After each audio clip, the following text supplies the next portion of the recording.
আসসালামু আলাইকুম। ডক্টর শটে আপনাদের সকলকে স্বাগতম। সঙ্গে আছি আমি রাকিবুল হাসিব রাফিন। টি-20 বিশ্বকাপের আগে জিম্বাবুয়ে সিরিজ অবশ্যই বাংলাদেশের জন্য একটা প্রস্তুতির সেরা মঞ্চ হিসেবে ছিল। প্রস্তুতিটা বাংলাদেশ কেমন করেছে? এখন পর্যন্ত ৩টি ম্যাচে ৩টিতেই জয়। সিরিজ ইতিমধ্যে তারা জয়লাভ করে ফেলেছে। কিন্তু প্রস্তুতি আমার মনে হয় না সে অর্থে তারা সফলভাবে নিতে পেরেছেন। ব্যাটসম্যানরা কিন্তু ব্যাটসম্যানদের কাজটা এখনো করতে পারেননি। ৫টি টি-20 ম্যাচের মধ্যে চট্টগ্রামের মাটিতে ৩টি করা হয়েছিল এবং ৩টি ম্যাচে বাংলাদেশ কাঙ্ক্ষিত সেই ব্যাটিংটা কিন্তু আমরা তাদের কাছ থেকে দেখি নাই। চট্টগ্রামের উইকেট সবসময়ই ধরা হয় এটা একটা ব্যাটিং সহায়ক উইকেট। এমন কি হলো এই ৩টি ম্যাচ চট্টগ্রামের মাটিতে ব্যাটসম্যানরা তাদের সেরা খেলাটা খেলতে পারল না? তাহলে কি চট্টগ্রামের উইকেটটা চেঞ্জ হয়ে গেল? চট্টগ্রামের উইকেটই যদি চেঞ্জ হয়ে যায় তাহলে নেক্সট যে দুটি টি-20 ম্যাচ মিরপুরে অনুষ্ঠিত হবে সেখানে বাংলাদেশের অবস্থাটা কি হবে? মিরপুর বরাবরই একটা টিপিক্যাল উইকেট। সেই উইকেটে বাংলাদেশ জিম্বাবুয়ের বিপক্ষে কি তাদের সেরা খেলাটা খেলতে পারবে? আমরা আজকে যদি জিম্বাবুয়ে টসে জয়লাভ না করতো তাহলে হয়তোবা এই পজিশনটা নাও দেখতে পেতাম। কারণ বাংলাদেশ এর আগে দুটি ম্যাচে ডিফেন্সিভ অ্যাপ্রোচ এই স্ট্র্যাটেজিটা অ্যাপ্লাই করেছে। টসে জয়লাভ করে তারা ফিল্ডিংয়ের সিদ্ধান্ত নিয়েছে। আজকে বাংলাদেশের সৌভাগ্য হয়েছে ব্যাটিং করার।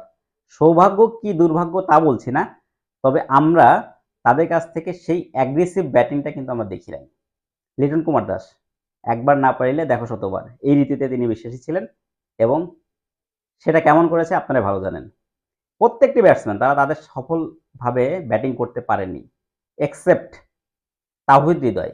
তাওহিদ হৃদয়ই শুধুমাত্র প্রমাণ করেছেন না, চট্টগ্রামের উইকেট ব্যাটিং সহায়ক ছিল।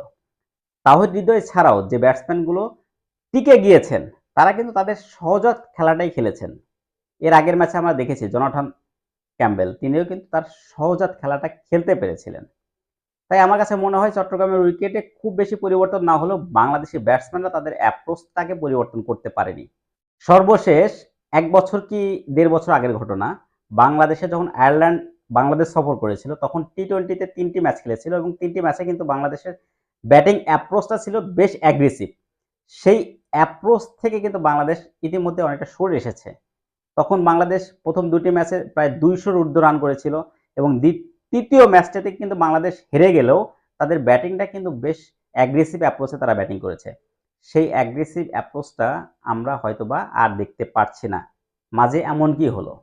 ব্যাটসম্যানদের অফ ফর্ম? অবশ্যই ব্যাটসম্যানদের অফ ফর্ম একটা বড় দায়ী বা বড় কারণ হিসাবেই আমি উল্লেখ করতে চাই। কিন্তু ব্যাটসম্যানরা কবে দায়িত্ব নিতে শিখবে? ব্যাটসম্যানরা যদি দায়িত্ব নিতে না শেখে বা তাওহিদ হৃদয়ের মতো, মাহমুদুল্লাহ রিয়াদের মতো যদি ব্যাটিংটা সে ফেয়ারলেস ক্রিকেটটা যদি না খেলতে পারে বাংলাদেশের জন্য সামনের বিশ্বকাপটাও আমার মনে হয় না খুব ভালো কিছু তাদের কাছ থেকে আমরা দেখতে পাবো।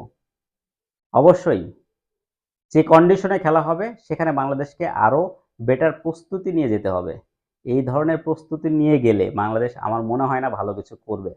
বাংলাদেশের কাছে প্রত্যাশা অবশ্যই রইল, তবে অবশ্যই আমাদেরকে সবচেয়ে বড় যে বিষয়টা সেটা হচ্ছে ব্যাটিংয়ে ভালো করতে হবে।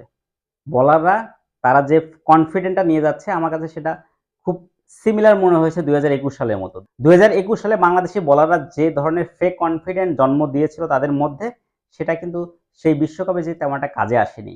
তাই এই ধরনের ফেক কনফিডেন্ট নিয়ে যদি বোলাররা ওয়ার্ল্ড কাপ খেলতে যায় সেটাও খুব বেশি কাজে আসবে না।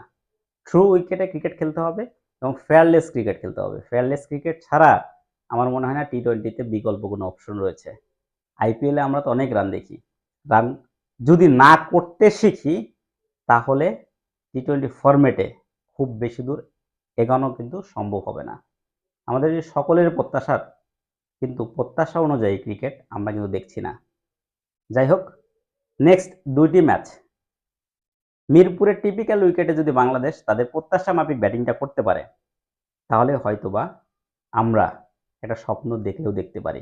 এছাড়া যদি এভাবেই চলতে থাকে তাহলে যে উদ্দেশ্যে নিয়ে আমেরিকা পাড়ি জমাবে সেই উদ্দেশ্য কতটা সফল করতে পারবে বা বাংলাদেশি সাপোর্টাররা তারা কি সেই আত্মবিশ্বাসটা খুঁজে পাবে কিনা?